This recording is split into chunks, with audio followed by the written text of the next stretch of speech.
Oke, assalamualaikum warahmatullahi wabarakatuh. Baik lagi bersama saya Cipta Hermanto dalam Wild Hunter Boom.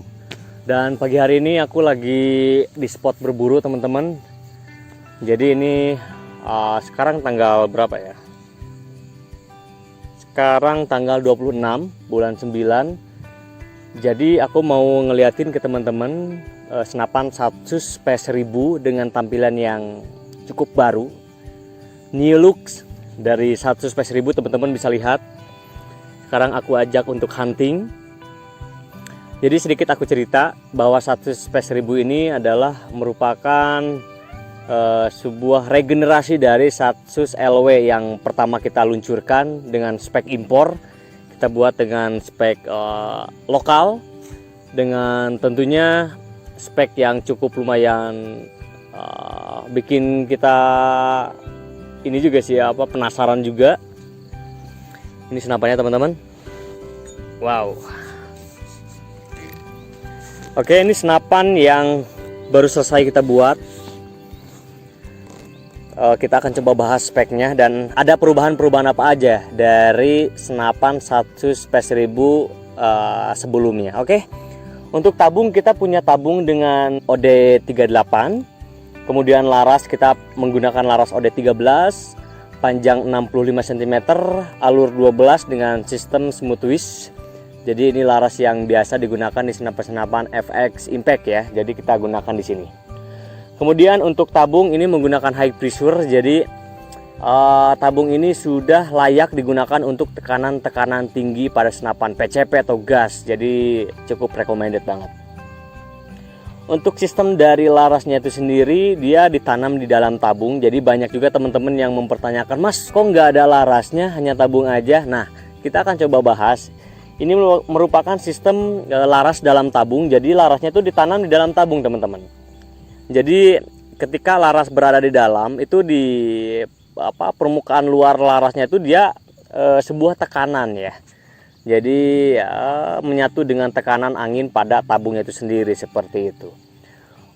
Kemudian kita masuk ke bagian belakang, kita punya chamber dengan Dural seri 7. Untuk chamber ini sudah dilakukan pengerjaan CNC router, makanya sangat rapi sekali. Kemudian di sini ada marking yang cukup tebal. Ini original dari Wild Hunter, ada marking Satsus P1000 untuk brandingnya. Kemudian untuk kayu kita menggunakan kayu mangga hutan dengan cat warna coklat tua. Ini sangat casual sekali, teman-teman bisa lihat. Wow. Ketika kita gunakan, wow.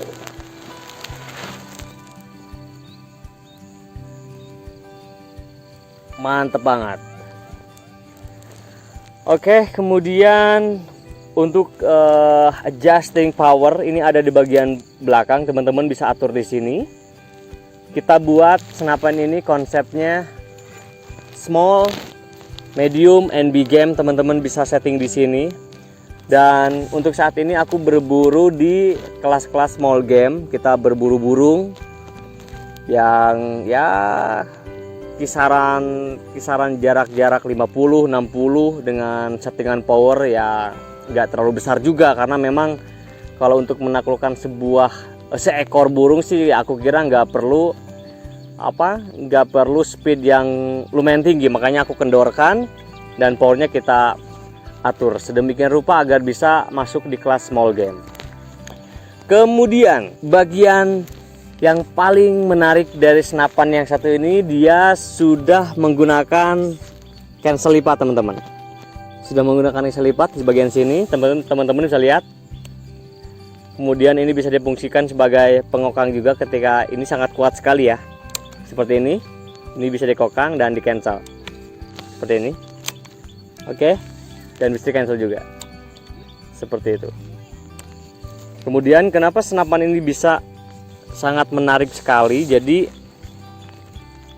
terutama di bagian pewarnaan. Jadi pewarnaan itu sangat kita perhatikan dengan baik. Kenapa? Karena ada beberapa tahapan hingga menjadi memunculkan warna yang cukup lumayan keren.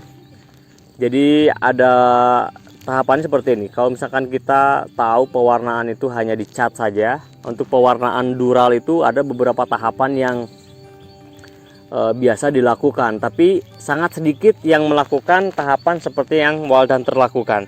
Yang pertama kita adalah proses penghamplasan dulu, itu sangat penting.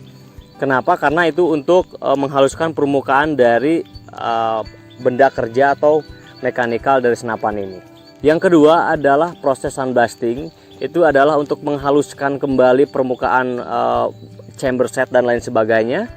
Dan itu akan membuka pori-pori untuk nanti penyerapan dari si warnanya itu sendiri. Kemudian yang ketiga, tahapan ketiga adalah anodizing. Anodize itu dilakukan penyetruman di suhu derajat tertentu. Kemudian dia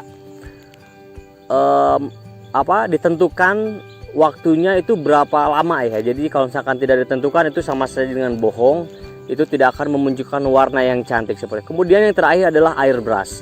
Ini momen dimana menentukan senapan bisa terlihat cantik atau tidak itu di bagian terakhir ini.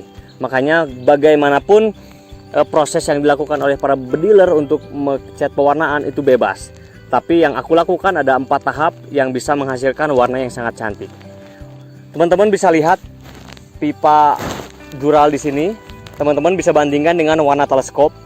Karena aku ingin warna dari chamber, kemudian warna dari pipa ini ingin sama dengan warna teleskop. Teman-teman bisa lihat. Teman-teman bisa lihat warnanya ini sama persis dengan teleskop. Ini teleskop apapun ya. Aku gunakan Markul Asailan yang 416x44 SF FFP. Kemudian sama dengan warna teleskop lain seperti Basnel, kemudian Leopold, kemudian ada Spike, kemudian ada T-Eagle, kemudian ada Discovery. Semuanya warnanya sama dengan sistem pewarnaan yang aku buat. Itu membuat senapan lebih serasi lagi. Teman-teman bisa bandingkan. Teman-teman ketika punya senapan dengan warna hitam, teman-teman bandingkan teleskop teman-teman dengan warna mekanikal senapan yang teman-teman punya. Apa ada perbedaan atau sama gitu ya. Oke, untuk power kita setting di settingan small game.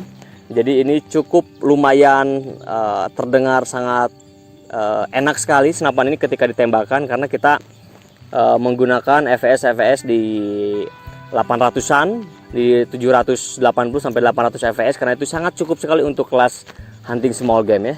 Kemudian untuk bagian belakang popor kita menggunakan karet penyangga di bahu, jadi biar nggak biar nggak licin. Kemudian untuk silencer atau peredam kita gunakan OD38, dan ini sudah bisa menggunakan external silencer, jadi lumayan bisa mantep banget nih.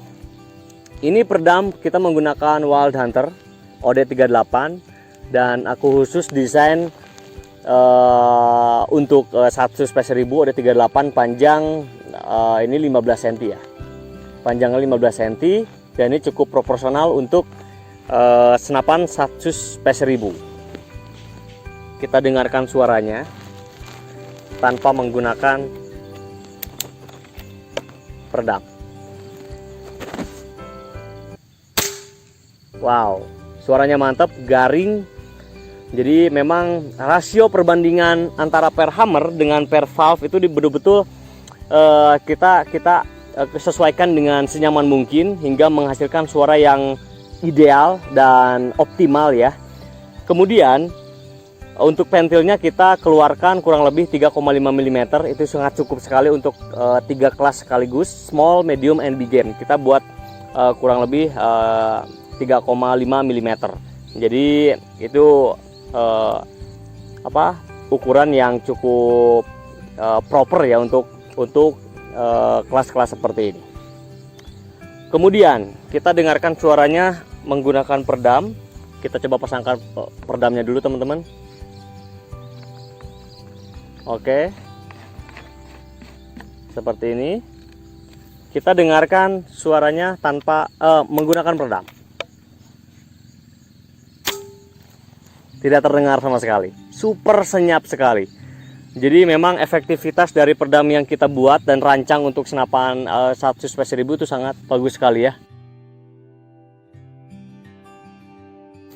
Oke, dan yang terakhir teman-teman, senapan ini sudah tidak ada penonjolan lagi di bagian chamber samping kanan, samping kiri ya. Jadi ini sudah super slim, gak ada cancel yang menonjol karena kita sudah gunakan cancel lipat. Kemudian tidak ada pengisian di bagian chamber karena kita sudah pasangkan pengisian mini coupler di bagian bawah. Jadi super slim, jadi nggak akan nyangkut-nyangkut di hutan ketika teman-teman berburu dengan sangat liar sekali ya. Oke, jadi thank you banget sudah menonton video ini.